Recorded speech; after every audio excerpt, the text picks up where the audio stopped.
What happens when a high-ranking leader of a terrorist organization is taken down in the heat of battle? Could this lead to more violence, or does it open the door to long-awaited negotiations for peace?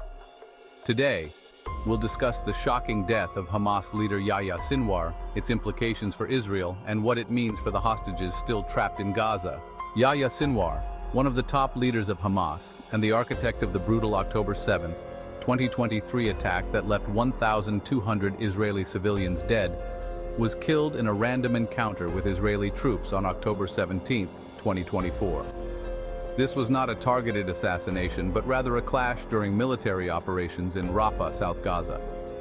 Sinwar was a critical figure, notorious for his extreme hardline stance, and was seen as a major barrier to any possible hostage negotiations between Israel and Hamas.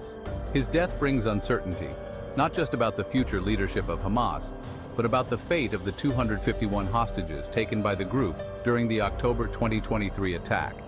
But here's the big question. Could Sinwar's death be a turning point for peace, or will it lead to even more violence and suffering for the hostages? Following Sinwar's death, Israel is deeply concerned about potential revenge killings of hostages held by Hamas. Prime Minister Benjamin Netanyahu held emergency security consultations on Friday, where the Israeli government issued strong warnings that any harm to the hostages would bring severe consequences. The challenge now is ensuring Hamas doesn't retaliate in light of their leader's death. Interestingly, one factor giving Israeli officials some hope is that Sinwar's death occurred during a random clash, not a planned strike. This could potentially reduce Hamas's motivation for revenge killings, but the situation remains tense. Reports suggest that Israel might leverage Sinwar's body, currently held in a secret location, as a bargaining chip in future negotiations for the hostages' release. But how will Hamas, now leaderless, react in this uncertain moment? Could this pause in leadership offer an opportunity for talks, or will it fuel further chaos and violence? While Sinwar's death might present a brief window for renewed hostage negotiations, it's likely that Israel will have to wait until Hamas elects new leadership. The potential successor, Sinwar's brother Mohammed, is known to be as extreme and uncompromising as his brother. This leaves little room for optimism that any new leadership would suddenly be open to negotiating peace. However, an Israeli official suggested that if Hamas factions continue to operate in disarray, Israel might pursue smaller, separate deals with different factions holding hostages instead of waiting for a unified leadership. This could increase the chances of piecemeal hostage releases, but it would also make negotiations much more complicated. Meanwhile, the United States and Israel see Sinwar's death as an inflection point, but so far talks have yet to resume. As Israeli officials weigh their options, the question remains, is this a moment for renewed diplomacy, or will the cycle of violence continue to escalate?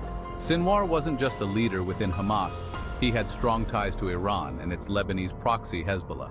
He reportedly sought their support for the October 2023 attack on Israel, which brought the region to the brink of all-out war. With Israel already engaged in heavy military action against Hezbollah since September, and Iran's recent ballistic missile attack on Israel, tensions across the Middle East are running high. Many fear that Sinwar's death could embolden Iran and Hezbollah to take even more aggressive actions against Israel. Yet Israeli forces have successfully decimated much of Hezbollah's leadership in recent months, which could limit their capacity for retaliation. Could the removal of such a pivotal figure as Sinwar weaken Hamas and its regional allies? Or will it provoke a larger-scale conflict with Iran and Hezbollah? Sinwar's death may have eliminated one of the most hardline leaders of Hamas, but it also leaves Israel, Gaza, and the entire region at a dangerous crossroads. What happens next depends on the decisions of both Hamas's new leadership and Israel. Will this be a turning point for peace and the release of hostages, or are we on the verge of another devastating escalation?